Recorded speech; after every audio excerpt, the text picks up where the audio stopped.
Hi, I'm Alexis Williams, and this is my persuasive speech. Teachers are killing their students with homework. Do you think teachers give out too much homework to students? In fact, they do, and it is not benefiting students. The world is different than it was 20 years ago. They didn't have social media or all the technology we have today. It makes doing homework a lot more difficult than it needs to be. As a student athlete, I was constantly tired in the classroom due to lack of sleep.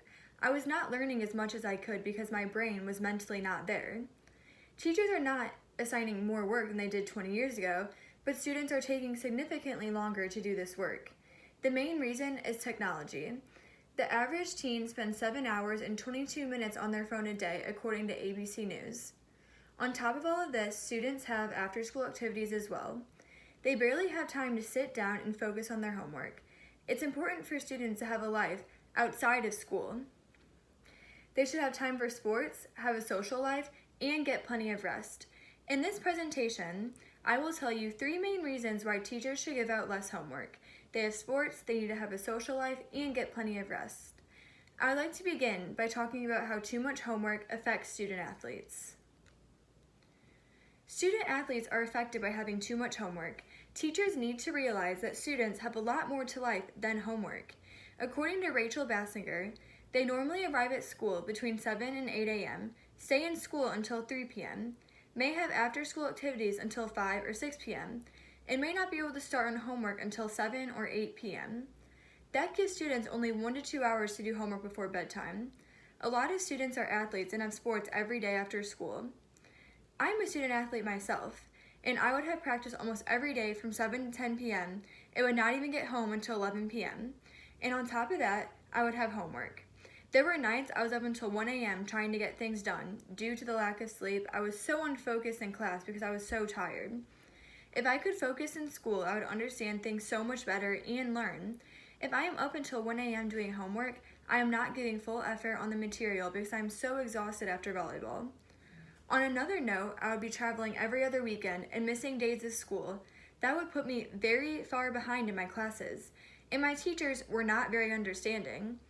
I know a lot of athletes that feel the same way I do. According to Williams Ramsey, seeing memes for Sunday homework got me like might elicit a chuckle, but the sentiment is real. It's not only Sunday. That's just the build up to a week of juggling class, practice, regular meals, games, homework, and chores. Maybe also a paying job. Next up, I'm going to talk about how students have a social life and need to spend time with family and friends. After a long day of school, students want to socialize with their family and friends.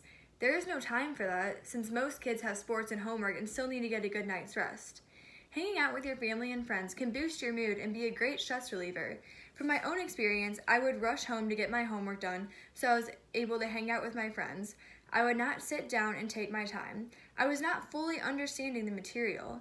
A lot of kids do the same thing because who wants to stay home and do homework? Lastly, I'm going to talk about how students need to get plenty of rest to make it through a school day. About 70% of high school students are not getting enough sleep. Almost all of these kids are going to bed past 11 p.m. at night. The average human almost gets 8 to 10 hours of sleep a night, but students are getting around 6 hours of sleep a night. Amy Brooks from Stanford Children's Health said, "Many teens will stay up late but still have to wake up early the next morning for school. It's often during the weekend that they try to catch up by sleeping later and longer, which makes it even harder to return to an early morning wake time the following Monday." Not getting enough sleep can have a lot of effects on teens. According to Healthline, students can experience these symptoms: increased moodiness, trouble staying awake in school, drowsiness while driving, disinterest in activities that used to interest them, and depression-like symptoms. Since I was a student athlete, I would get home from volleyball practice every night around 11 p.m. and would have to take a shower, eat a snack, and then do homework. I was half asleep in my first hour class every day and could not focus in class. If I had less homework, I could go to bed a lot sooner. So basically what I'm trying to say is if students get enough rest, they would come to school more focused and actually ready to learn. In conclusion, students already have enough stress, and teachers do not need to give crazy amounts of homework because it's not helping the students out in the long run. Students need to have time for sports, hang out with friends and family, and get plenty of rest. I encourage you to spread the word so teachers can stop giving out large amounts of homework. This could have a significant effect on a student's life. They could better focus in school and understand the material more than they did before.